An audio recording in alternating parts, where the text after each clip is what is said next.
is the former governor of Kano State and national chairman of the All Progressives Congress on his way out of the party's leadership position? That's a big question tonight.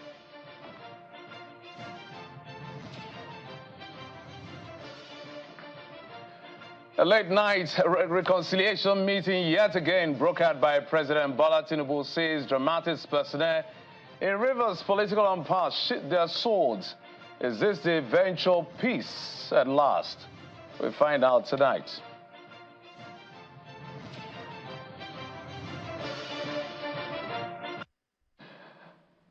Thank you so much for joining us on the program. It's Politics Today, where we'll bring you up to speed with the big happenings around the world of politics. We're broadcasting live from the nation's commercial nerve center, Lagos. I'm Jeffrey Uzanga, sitting in for Seun Okimbalo, your regular anchor, who took the day off.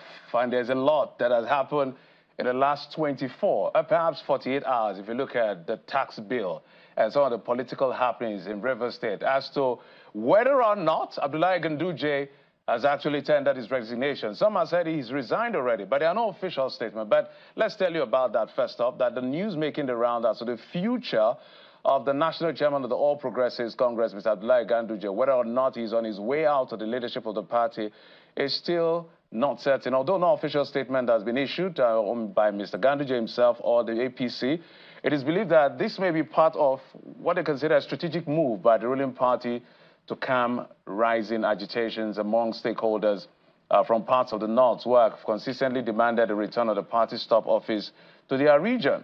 Now, a source within the party says Mr. Ganduje will be succeeded in acting capacity by one of the party's national vice chairmen until a substantive chairman is elected at the APC National Convention scheduled for December 2025.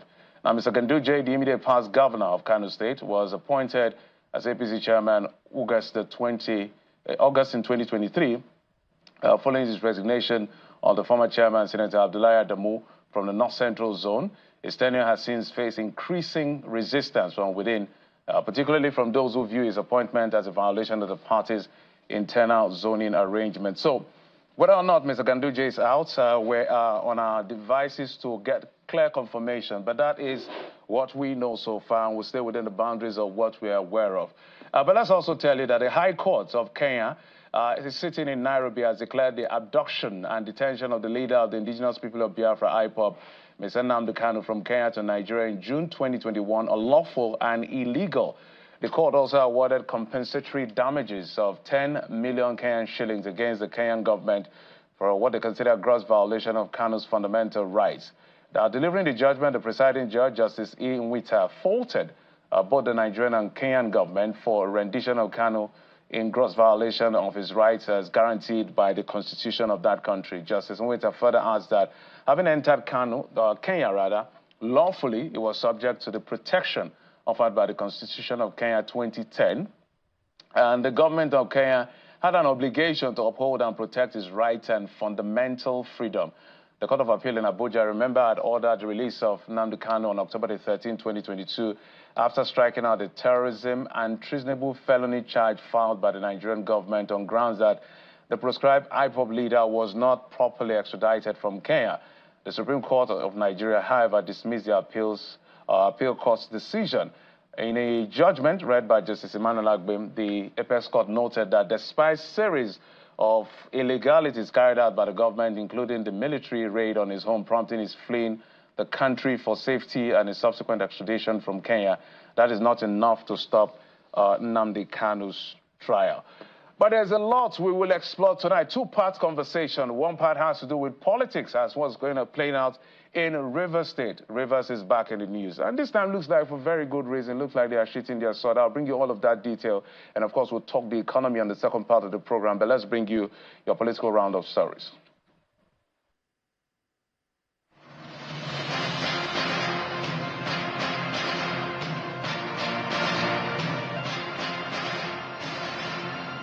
The fourth prosecution witness in the ongoing alleged money laundering trial of the immediate past governor of Kogi State, Yahaya Bello, has refuted claims that he was harassed by security aides of the former governor, Mr. Michele Abata, who is a compliance officer with a commercial bank, made this clarification during cross-examination, stating that he felt the need to speak on the allegation raised by the counsel to the Anti-Graft Agency and Senior Advocate of Nigeria, Kemi Pinero.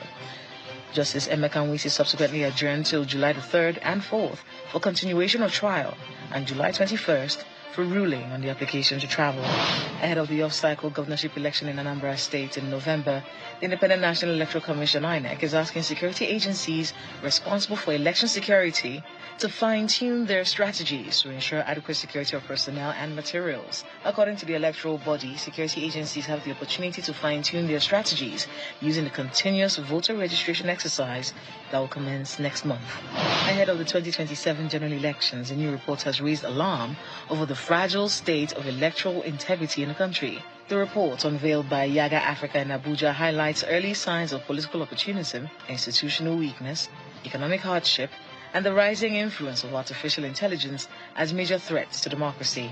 According to the report, the 2027 election could become the most monetized in the nation's history, fueled by voter inducement and escalating economic pressure. The Forum of Social Democratic Party chairman says they're in support of the suspension of the party's national chairman, Shehu Gabam, and some officers. They described it as a necessary move to cleanse the party and uphold its core values of transparency and internal democracy. The chairman cited issues of alleged financial mismanagement, autocratic leadership, and constitutional breaches by the suspended officials. Speaking on behalf of the 36th state chairman at a press conference in Abuja, the forum chairman, Femi Olaniyi, dismissed rumors of internal crisis and emphasized that the party remains united in its mission to offer Nigerians a credible political alternative. Fully support the National Working Committee, our NWC decision, to suspend the national chairman, Shehu Gabam, along with other two. Following last Monday's attacks on the OSPAC office and the council headquarters, the traditional ruler of the area has condemned the dastardly act, calling on the authorities to go after the attackers. Speaking to journalists in Port Harcourt, His Royal Majesty, Noble Friday, warned that perpetrators will not be allowed to go unpunished. Nobody should come to my kingdom and cause them. The first one in my kingdom, I will make sure I use the state actors to go after you.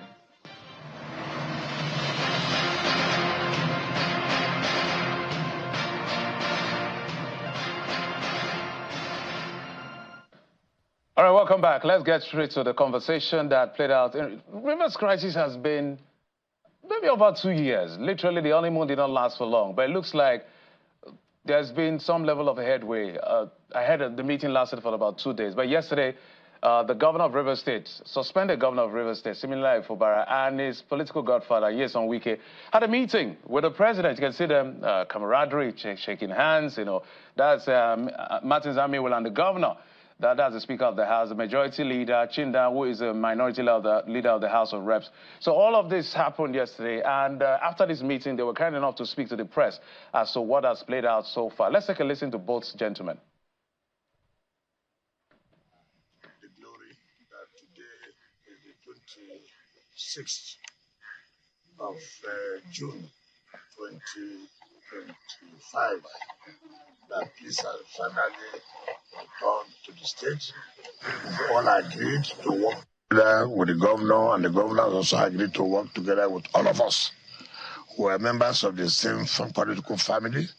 Yes, just like humans, you have disagreements, and then you also have a time to also settle your disagreement, and that has been finally concluded today, and we have come to report to Mr. President that is what we have agreed. So for me, everything is over, and enjoy everybody who believe to work with us, to also work together with everybody.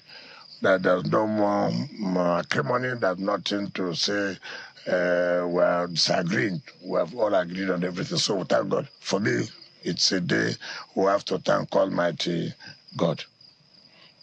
For me, it's very important that this day has come to be. What we need for the progress of Rivers State is peace. And by the special grace of God this night, with the help of Mr. President and the agreement of the leaders of the states, the leader, peace has returned in Rivers State. we'll do everything within our power to make sure that we sustain it this time around. So those were comments from who I call the dramatist personnel, the people at the very forefront of the battle of the soul of politics in Rivers State. Let's bring in our guest. He's a political analyst and professor of politics and governance at the Ignatius Ajuru University in Rivers State, Professor Kenneth Nweke. Prof, good evening and welcome to the program. Good evening, and I also welcome you for this program this evening. So, Prof, let's get to it. I'm sure you've heard former Governor Nyesom Wike, the FCT minister. In fact, I was counting the number of times he used the word agree, 4 times, in that particular remark that he gave to the press. The journalists there emphasized it once. But this is not the first time we're seeing an agreement and this resolution in that sense. I think in 2023, December, the president again brokered peace. Rather than giving it closure, it caused another set of conundrum and confusion. What do you think is different with this? And is this peace at last, in your view? Yeah, I think in politics you disagree to agree. And it has to also involve conflict resolution for the betterment of society. And so all of those is what politics is all about. And so you can agree and disagree at some points. You can disagree and agree at other points. And so it doesn't matter how many times you disagree over a matter, because politics is all about contestation for power. And it's based on interest. And so if your interest changes today, what you think that is truth today may change tomorrow. Nothing in politics is very sacrosanct to say, it cannot change. Of course, that's a similar thing may have happened in the past, and a return to status quo. It's something that's expected. When once there is an agreement by all parties, everybody expects to keep to those agreements. And when once there is a disagreement at some point, and then it becomes a challenge, and that's where you begin to have dissenting views and all of those. And today, if they said they have all agreed from what the FCT minister said, it means that they have all agreed today. So you can't be sure about tomorrow. And because interest can change tomorrow. And don't also forget that we're all human beings. And so human behavior is not something that can be certain.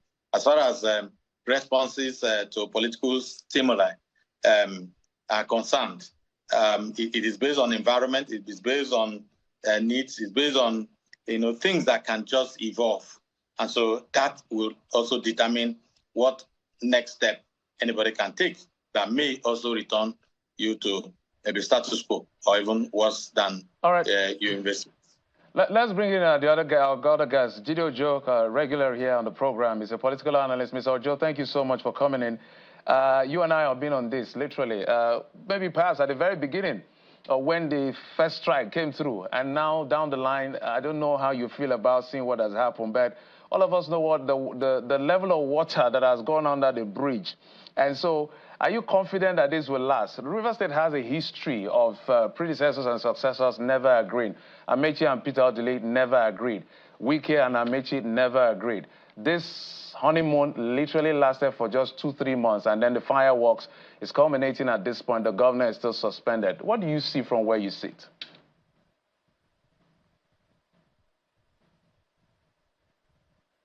Ms. Ojo, that's for you.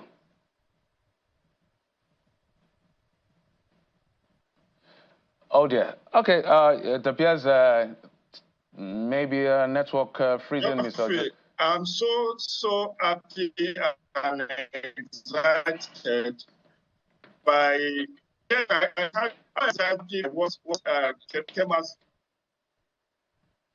Can you hear me? Yeah, go ahead. We can hear you now. I said I'm happy that this has happened. I woke up to that news because This is what I've expected Mr. President to do, the two arms of government in Rivers. That's the legislature.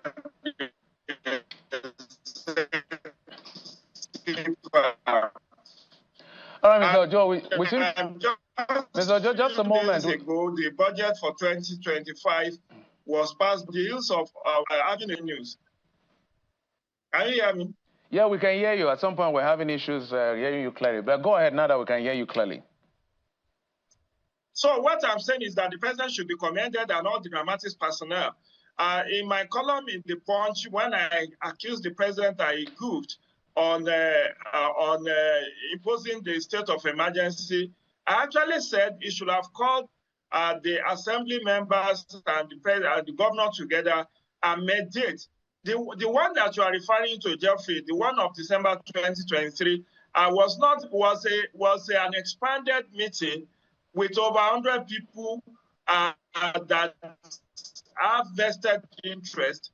But this one that happened yesterday was targeted at the key dramatics personnel, the members of the State House of Assembly, the governor and his godfather. And you could see that the godfather said, we have made peace, all is well within us, and I believe it will last.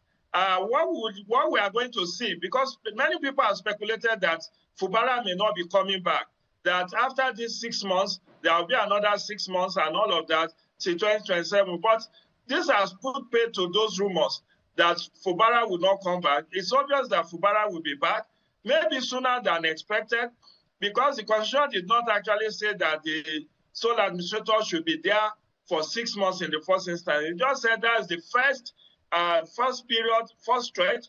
The president may call off the sole administratorship even within the next few days. Now that peace has been made, I'm even expecting him to come up over the weekend to say, sole administrator, thank you for what you have done in the last 3 months. Let the suspended democratic leaders of the state go back to their posts, and then let peace be maintained. Because this has caused the country and even oh dear. All right, Mr. Ojo. Mr. Ojo, we'll come back to you in just a moment. We seem to be having that glitch yet again. My apologies, Mr. Ojo. Seem to be having the technical issues with your end. But let's, Professor Nweke, let's also, can you hazard a guess as to what could be the agreement here? Because I'm looking at the document that was part of the first agreement, how the governor will withdraw cases. Some of these things I'm reading now have been taken over by events. Impeachment procedure. Remember that there was an impeachment process the first time and the second time, this time. The leadership led by me will be recognized, as at that time they said they have resigned. Remuneration issues around they choosing where to sit, issues around the governor representing budget, the names of commissioners that left because of the crisis to be brought back. There shall not be a caretaker committee for the local government. So there are certain things we may never know as part of the conversation, but from where you sit and what you know, what do you think would have been some of the things that would have been agreed upon to broker this peace? The governor had accused Mr. Wike of power control and some other thing, structural control, and he has also accused the governor of betrayal. What else? In politics, is about resources, both human and material. Simple.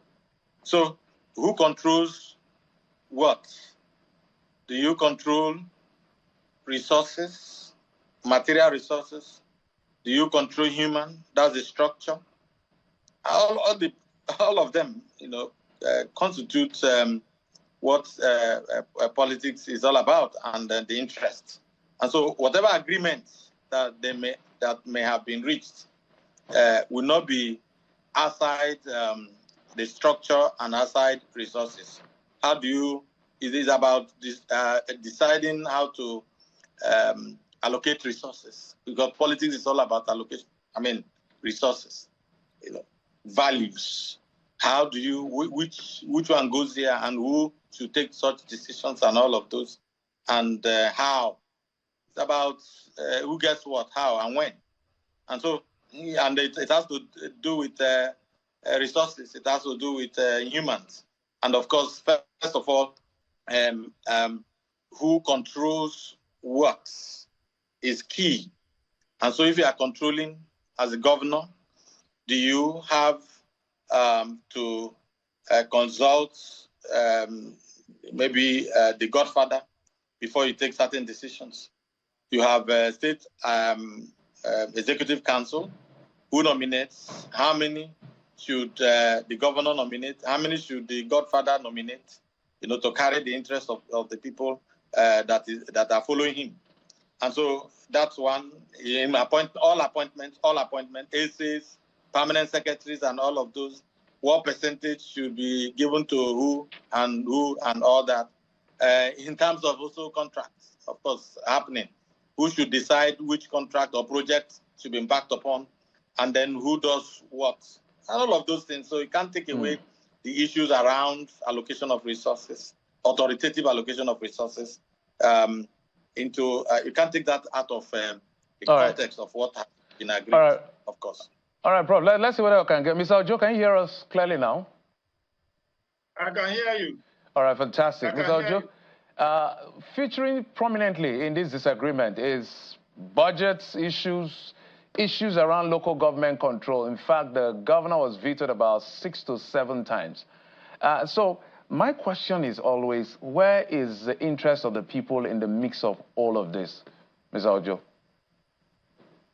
Exactly my point. I think it's just so unfortunate that while all of this is going on, the interest of the ordinary citizens of Rivers State did not amount to much because those who, the dramatics personnel were more interested in political survival, how to maintain their hegemony on the state, while the ordinary citizens suffers. Let me give you very many instances.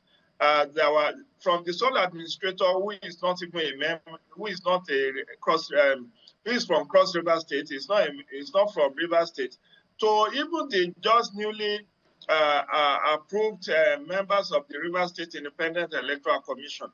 Did you know that what I learned was that none of them is actually from River State?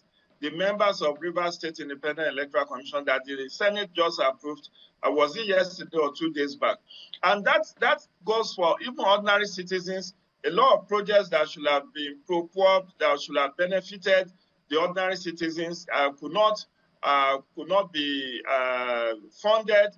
The sole administrator have had to discontinue with some of those projects because he feels that they are not priority projects for him.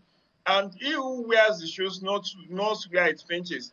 The suspended governor that made the promise that campaigned on certain agenda, because it's out of the way, the sole administrator can cherry pick on what he feels the governor should be doing or should not, what he should be doing or what should not be done. So in all of this, I hope the lessons have been learned and that those who when this suspension is lifted, that the ordinary citizens of Rivers State will be prioritized in terms of their welfare and security. Okay, let's come to you, Prof. Let's look at some judicial issues, Prof. There is even a case at the Supreme Court. I remember that Ms. Anyeson Wike had actually given it as some of the conditions, I think, at the national level of the party, for there to be a withdrawal of the case that was instituted by the PDP governors against the government as to whether or not the president has a discretional latitude in declaring a state of emergency to suspend elected officials. And that has brought the issue of the sole administrator into question because it's not in the Constitution. Argument as to Supreme Court never making a definite pronouncement or whether the president can take such action or not. That's on one hand, as far as that issue is concerned. And on the other hand is the fact that the sole administrator also appointed a RISEC who is not somebody from River State. They say there's nothing in the law, but the law is very tricky. If you look at Section 14.4 as well as Section 197 as well as other sections that provided for who can be appointed into the RISEC. Where I'm going to with the question is to the effect that what do you think happens now that political resolution has come as against the legal debate? For me, if you ask me, the legal debate should be on as to whether the president has the powers to suspend democratic structures, not just the executive arm of government, but the legislative arm of government. The democratic structures were actually suspended, and that for me is an aberration. And there's no part of the Constitution that allows that to happen. And we also can deduce from precedents of previous state of emergencies. And again, for me, I have always said, legally speaking, I do not see anything that would justify what the president has done. But politically speaking, it may have saved the governor from being impeached because understand to be challenged on this. Of course, the FCT minister had said it, severally. The governor would have been impeached by hook or crook, that's, and then the state would have been at war. And so what the president had done by suspending the democratic structures, for me, was to avert imminent war that would have been unleashed on the state. But on the legal side, I do not see the need for that to have happened. And so on the legal debate, of course, those who have gone to court, Supreme Court, to challenge that, I want to encourage those who have gone to court to allow the matter to subsist, so that that will add to enrich our legal lexicon, and then the legal debates around state of emergencies. Because how do we want to look at all of this? If I say that politically speaking, what Mr. President had done had saved the governor and had saved Rivers people from the effect of war that would have been unleashed on them. But on the legal side, that it negates the provisions of the Constitution. So let it be tested there, so that at the end of the day, this will be lesson for all of us who would have learned a lot. I would have also enriched the legal literature around state of emergencies and all of those. Otherwise, then any other person could attempt it tomorrow or not attempt it. So that can be going on one side, even if they have been able to politically resolve their differences. So those who have gone to court to challenge those, for me, it was not Governor Wike-Fubara who went to court to challenge that. Maybe civil society organizations who are in court, maybe PDP Governors Forum who are in court, and all of those. For me, and then for the benefit of the students I teach, and then for purposes of research and the political development of Nigeria, those litigations should go on, so that a lot of people will learn a lot, will be enriched in our literature.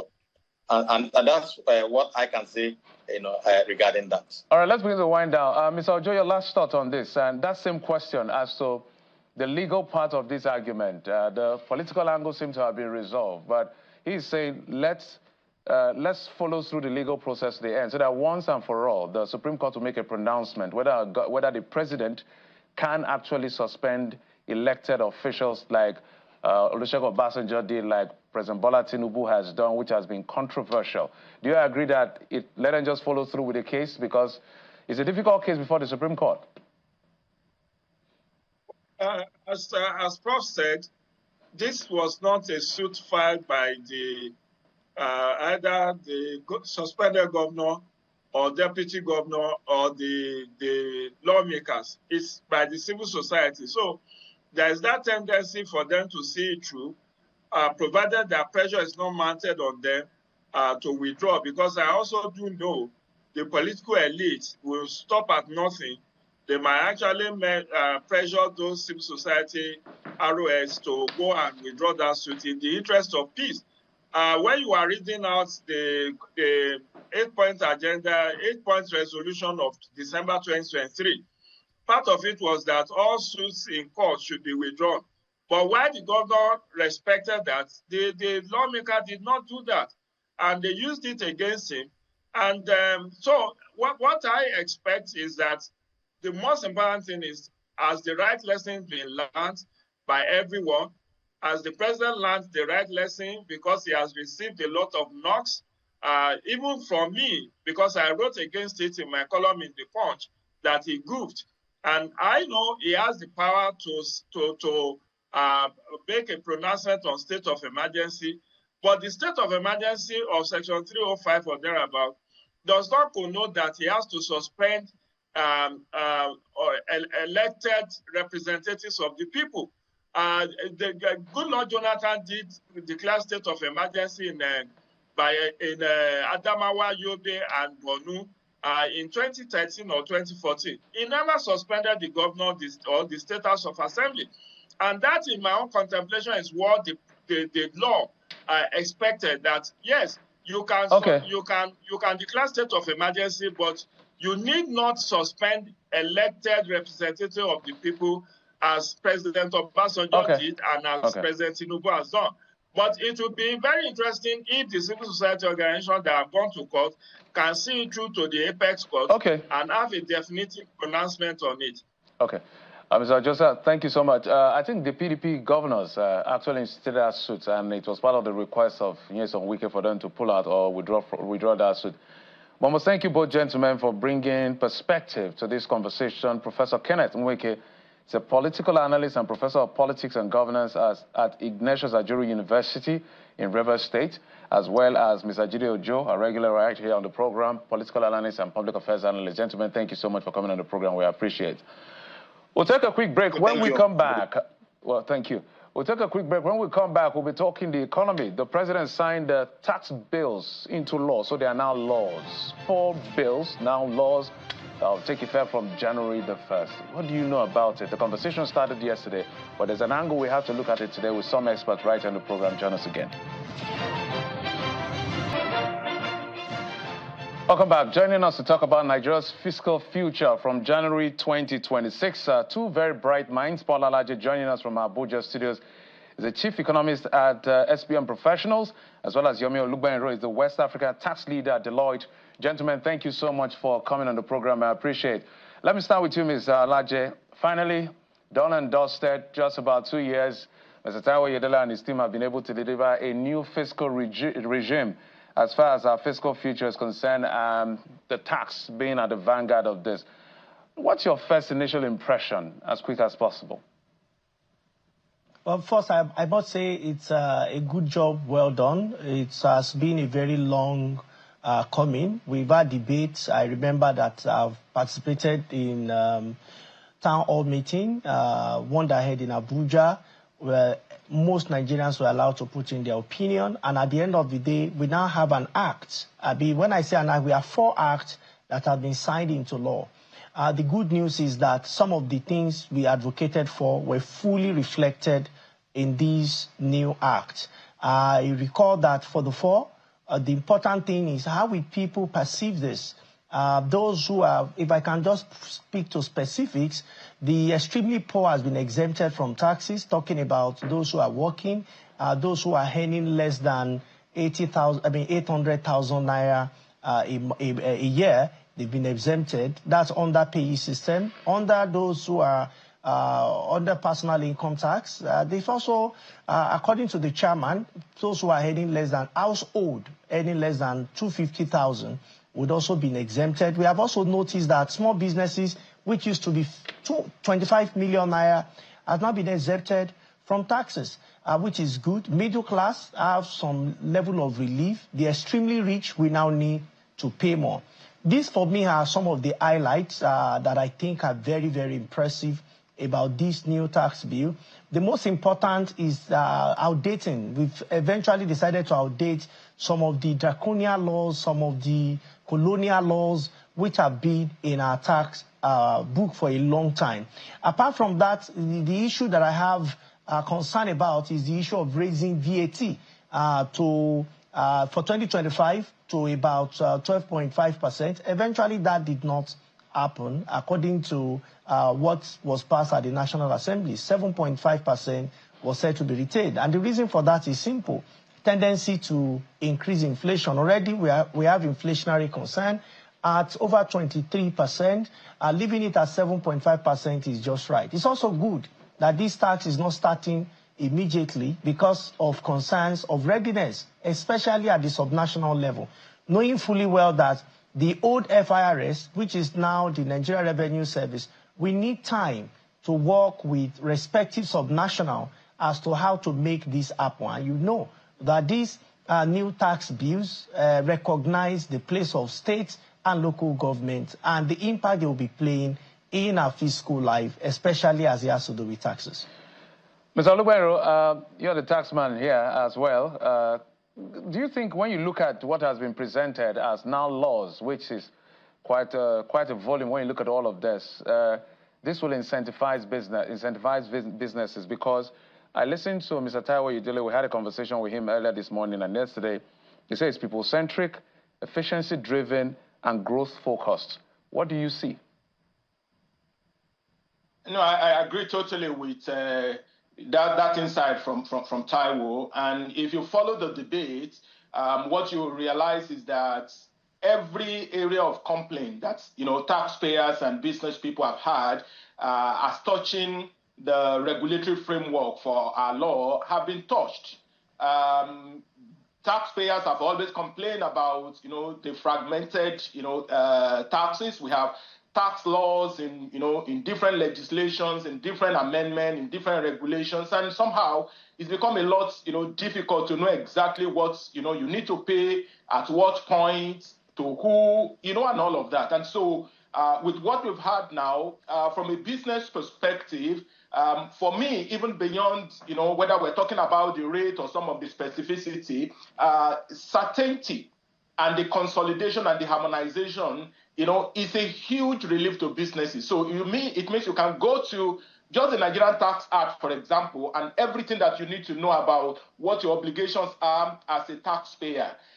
You don't know how important that is, to a businessman, to an investor, whether local or international. So all of the elimination of the multiplicity of agencies that we've now had, consolidated in Nigerian Revenue Services is a huge relief. So now the taxpayer knows the authority, to remit taxes to, and all of their issues can be dealt with. And so the simplification, the opportunity to leverage technology, the certainty of rules and provision, and the fact that these laws are now, in tandem with modern business and economic reality is a huge relief. And on top of that, you then have all of the transformative provisions that we have in the law. Archaic rules and provisions have been removed. During the course of the debate, there was a particular time that the eyes of a particular taxpayer almost practically popped up when we said, look, in this new bill that is coming, the Revenue Authority, for example, won't be asking you whether an expense you have incurred for your business is reasonable or not. But that used to be part of the provision. Expense not only need to have been incurred wholly, and exclusively for the business, you will need to justify to the Revenue Authority that it's reasonable for you to incur that expense. That's how way back, some of those provisions were. But with these new laws now, we've now brought our provisions into modern, business realities, and it's a whole relief for taxpayers. So for me, it's excitement, whether as a taxpayer or as a consultant or general public at large. Mr. Alaje, let me come to some specifics that I would like you to give interpretation to. So my producer is going to run through them. As much as there are incentives, people are not going to pay tax at a certain bracket and all of that, we want to also show them the consequence of bad behavior. So section 98, 99, 100, and 101. If my producer can put it up, so you can see there that a person who refuses to grant access to the authority to deploy that technology, this is fiscalization now, after 30 days. If you refuse, an administrative penalty of 1 million will be sent to you, and you can see the subsequent payment. If you go to 99, gentlemen, both of you will speak to this. A taxable person that fails to process a taxable supply through fiscalization system that has been installed, I want to add that line, an administrative penalty of 200,000 plus 100% of the tax due and an interest of 2% above Central Bank of Nigeria monetary policy per annum. 100, let's go to 100. This is it. A person who has an obligation to collect, deduct, or withhold tax under the relevant tax laws and fails to collect, deduct, or withhold the tax due is liable to administrative penalty of 40% of the amount not deducted. The last one, and then I would like your interpretation. A person who is required to make attribution, that's where the thing happened, but fails to do so, or having done so, fails to notify the relevant agency, is liable to pay an administrative penalty of 1 million. So there's a lot of 1 million flying around, Mr. Alaje. Give us an interpretation of this consequence for bad behavior, because now it's not a question of the taxman coming to say, you're not paying your tax, or you start arguing. They will just show you, this is how much that came through you. So explain, Mr. Alaje. Okay, so first of all, at the center of this tax bill, this particular one we are discussing is technology. So I expect that education, sufficient education, we start seeing sufficient education with the 6-month window we have before 1st of January 2026. And I think that is quite strategic for us to start providing such education. What some of this is saying is that if you want to avoid taxes, it will come at a cost. It will come with severe penalties. It will come with consequences. Or like before that, the consequences and penalties are not known. This is now clear as to what the cost of avoidance will be, and the cost of trying to dodge taxes, which of course is illegal, what it will be, and everyone is allowed, especially those who are recognized by the law, should allow tax officials to make necessary plugins into the system that can help them check what they are doing in terms of their revenue, so that what belongs to government or what they should pay as taxes could be deducted. So here is it. I think that, of course, the bill was just signed into law yesterday.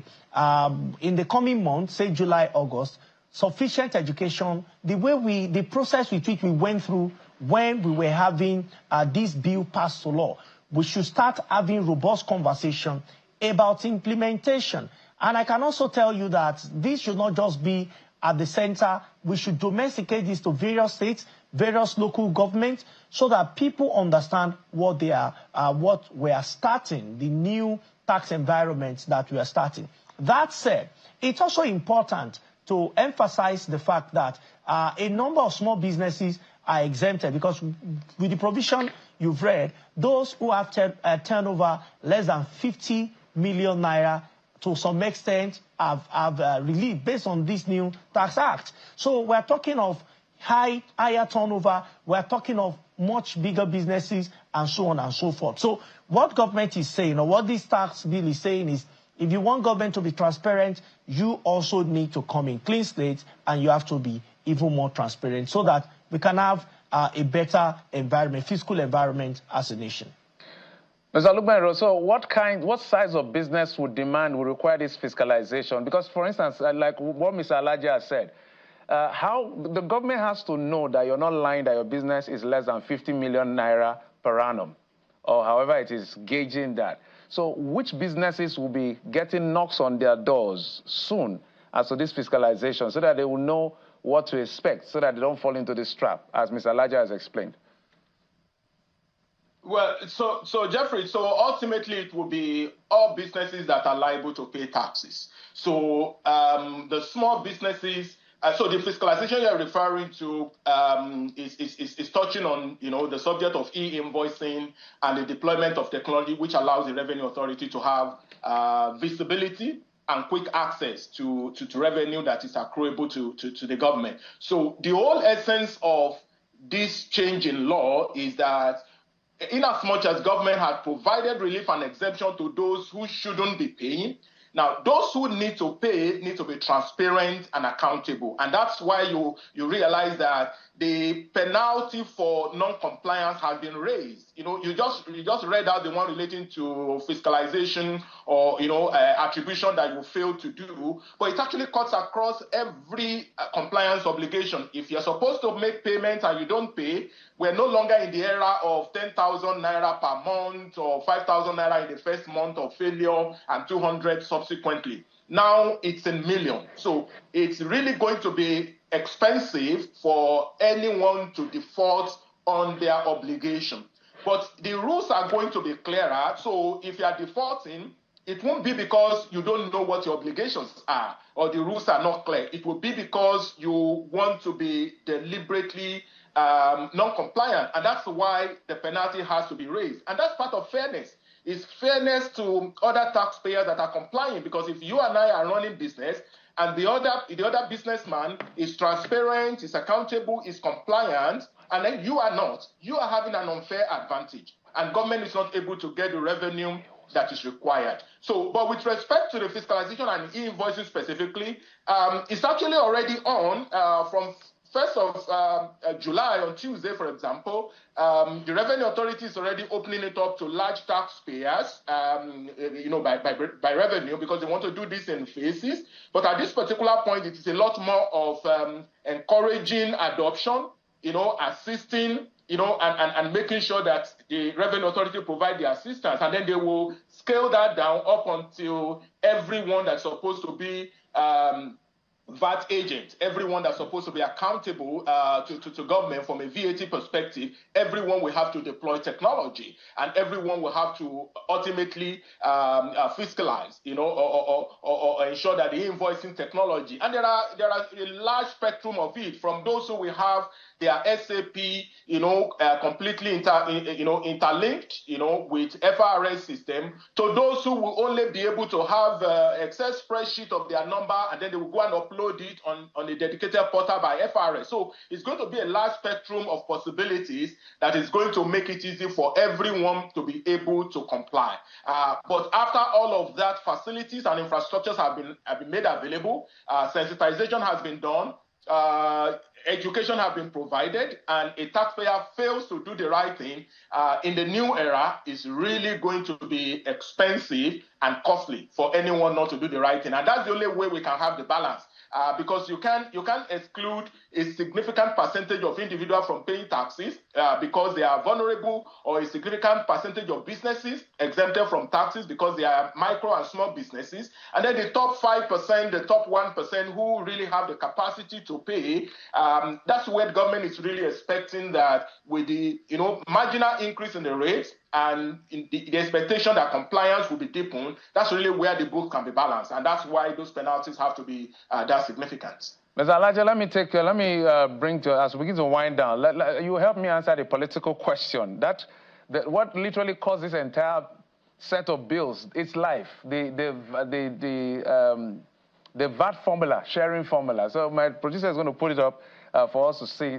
This is the sharing formula now. That was the old one. You can see equality 50, 30 population, 20 derivation. They just alternated the position for derivation and population. But this looks like the leadership of President Bola Tinubu wanted some sort of a pseudo-fiscal federalism. Do you think that not succeeding with the proposal of the committee to say derivation should be 60% so that states will step up, we have missed an opportunity, or this political resolution is just what it is, as we close? Well, I think the current state is very good. Derivation at 30%.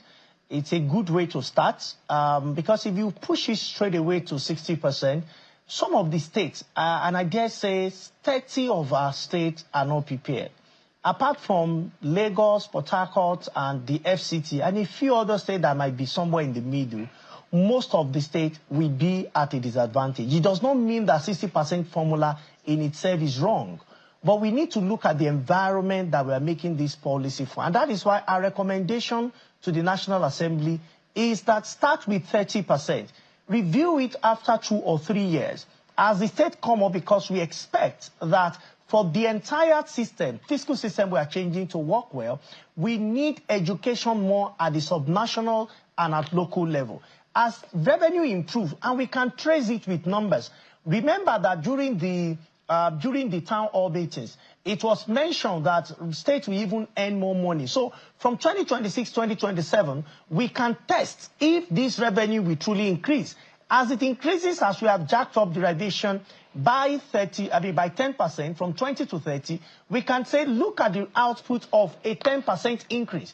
Your revenues have increased by 5, 10, 15%. So it's time for us to increase this derivation by another 10%, because we have a law that have, or we have bills, we have turned to law that have combined several pieces of bills and acts here and there that were not really particularly organized. But now that we have this, we can then say it's important for us to review. I don't think we've lost anything. I think if we have decided that we were going to go on with the 60%, as against what the governors were saying, as against what economists are saying, and some other persons are saying, it might actually have a political cost on the ruling party. And I'm particularly happy that government listened very carefully and that it's not all the time we have our way. What is important is voice of the people. And I don't see this as a sign of weakness or a disadvantage to this act in any way. I think at the end of the day, it's the people that wins. And it's always good to stay with the people.